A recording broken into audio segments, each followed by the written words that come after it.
Actor Christopher Lee appeared in over 200 films during a 67-year career.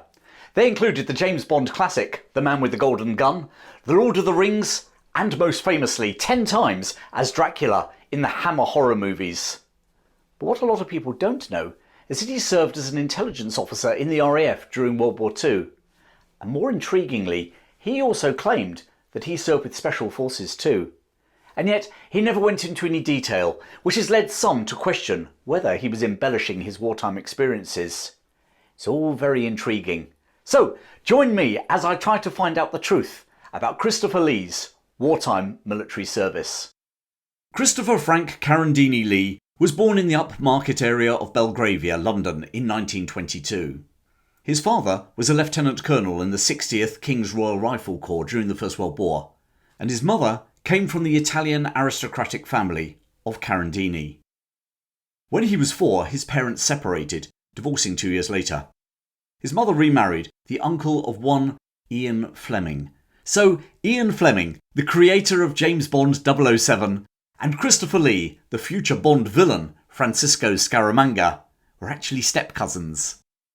He finished his education at the prestigious Wellington College, where he won scholarships in classics, studying ancient Greek and Latin.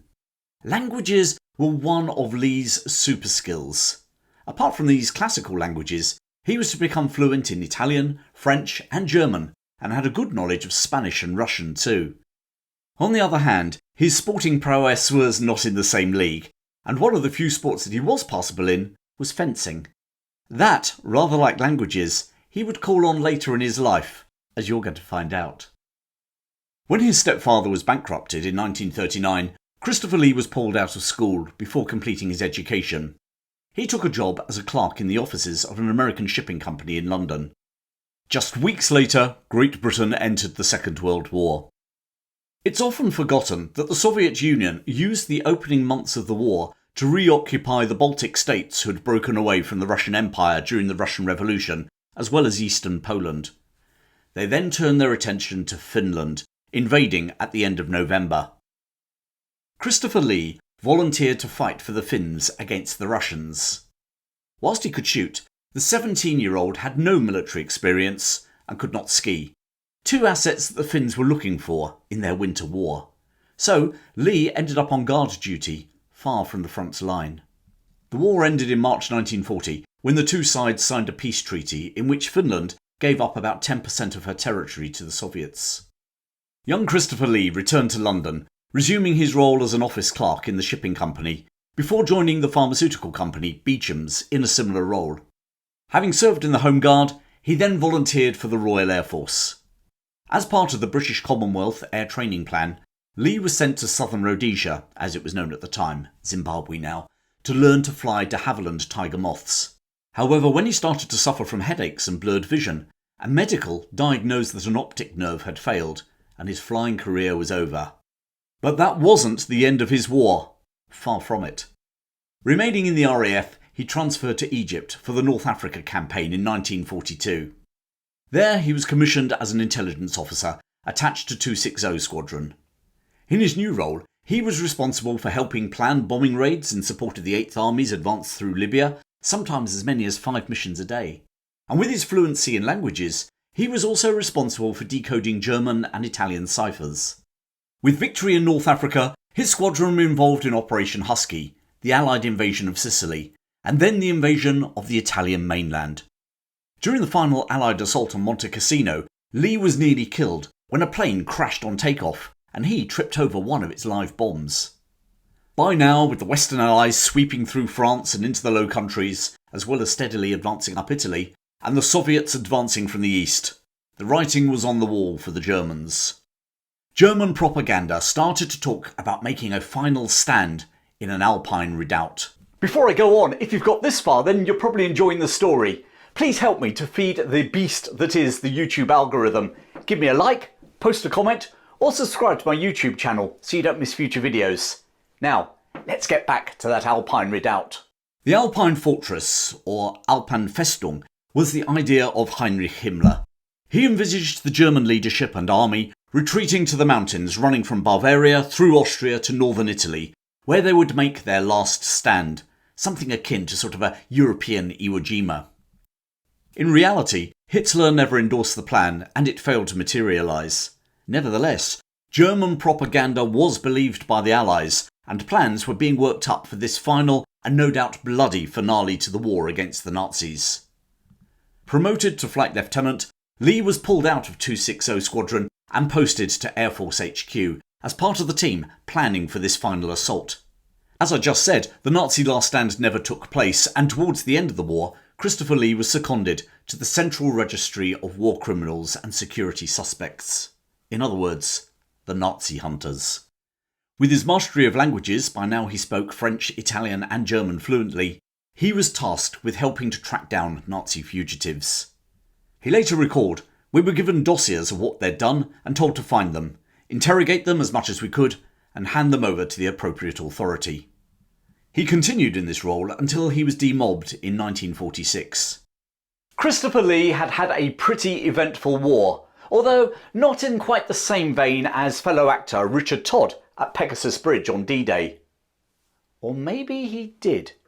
Because there are claims, not least from Lee himself, that there was more to his wartime service than the official records suggest.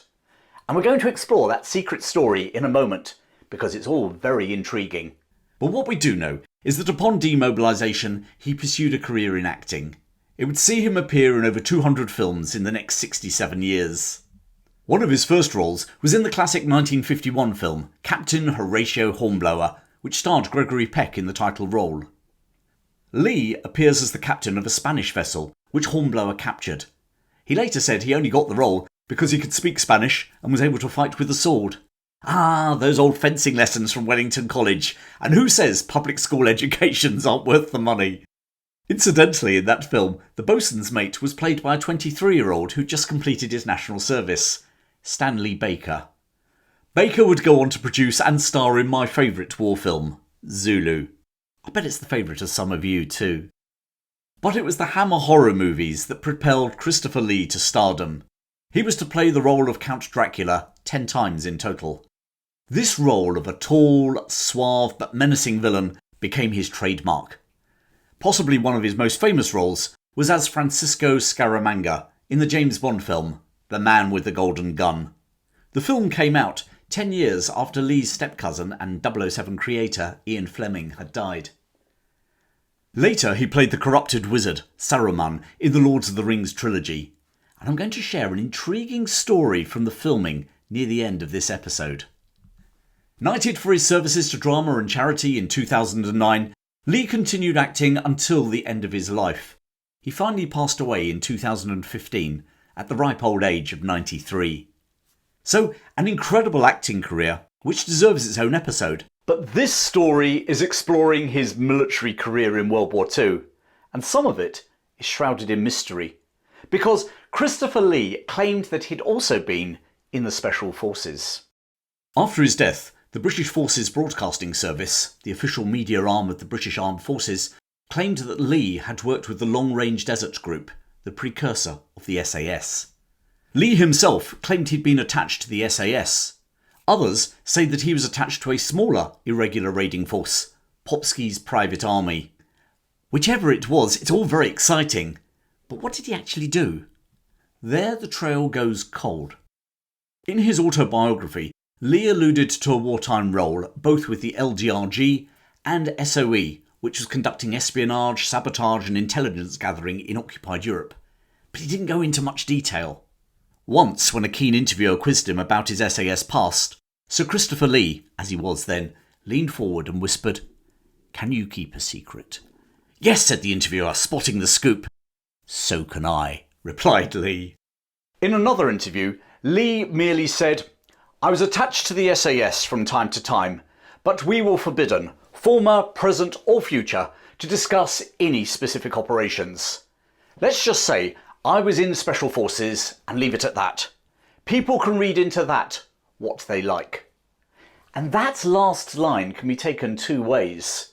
A secret past that he was ordered not to talk about, or as some historians and commentators have argued, there isn't really a story. RAF intelligence officers, just like Lee, were attached to SOE, the Long Range Desert Patrol and the SAS. but being attached doesn't necessarily mean they were in the thick of the action. The problem is these commentators only raised these questions after his death, when he couldn't respond. And it doesn't help that some wartime records involving Special Forces operations haven't been released into the public domain. So we really don't know for certain. His wartime medals, which his wife sold at auction after his death, don't shed any light on his secret war. There are no medals for valour which can't be explained. Apart from the oak leaf indicating that he was mentioned in dispatches in 1944, they are just simple service medals of a man, like so many others, who did his duty. So maybe his detractors are right and there is no secret story. But on the other hand, maybe he really took his secrets to the death, just like he believed he'd been ordered to. Or maybe, just like a lot of men who wore similar medals from that greatest generation, he just didn't need to tell the world on TikTok or Facebook what he'd been through. My granddad, who incidentally also served in Italy like Christopher Lee and was also mentioned in dispatches, certainly never talked about his experiences. Lee later said, "When the Second World War finished, I was 23 and already had seen enough horror to last me a lifetime. I'd seen dreadful, dreadful things, without saying a word." And finally, there are two tantalising clues that his wartime service involved more than simply planning bombing raids or reading enemy ciphers. It was well known that Christopher Lee was on personal terms with Marshal Tito, the Yugoslav leader. So where did that friendship start? Could it have been that Lee somehow worked with Tito and the Yugoslav partisans? It would make sense. There were countless SOE and SAS missions to Tito's partisans throughout the war. And here is the other tantalising clue.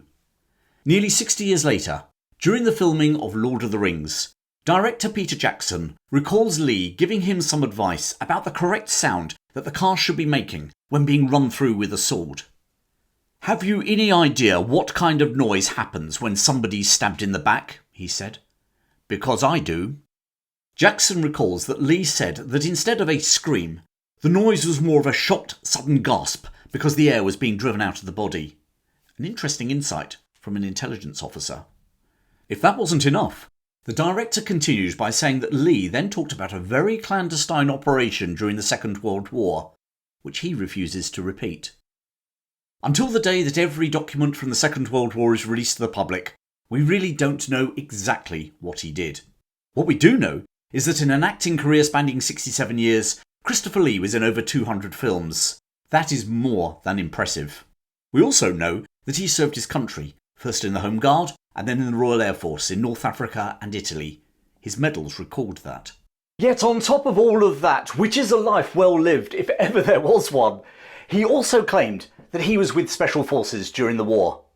The shame is that he didn't go on record as to exactly what he did, which leaves him open to that accusation that he over-embellished his wartime role. Maybe, but I'll tell you what, I certainly wouldn't say that to Count Dracula or the man with the golden gun. Would you? Well, thank you for joining me today, and I hope you enjoyed that story. And if you did, then please consider joining my supporters club, where I uncover even more lost stories from history in members-only shows. There's a link in the description below. Lots more stories planned on here on YouTube, including the Fenian raids in Canada during the 19th century, the real story behind the film The African Queen, and the only man to have been awarded both the Victoria Cross and the Iron Cross. In the meantime, why not check out another one of my videos, such as Richard Todd at Pegasus Bridge on D-Day, or the one about another clandestine World War II raid, the real story behind the Ministry of Ungentlemanly Warfare. Thanks for your support, keep well, and I'll see you again very soon.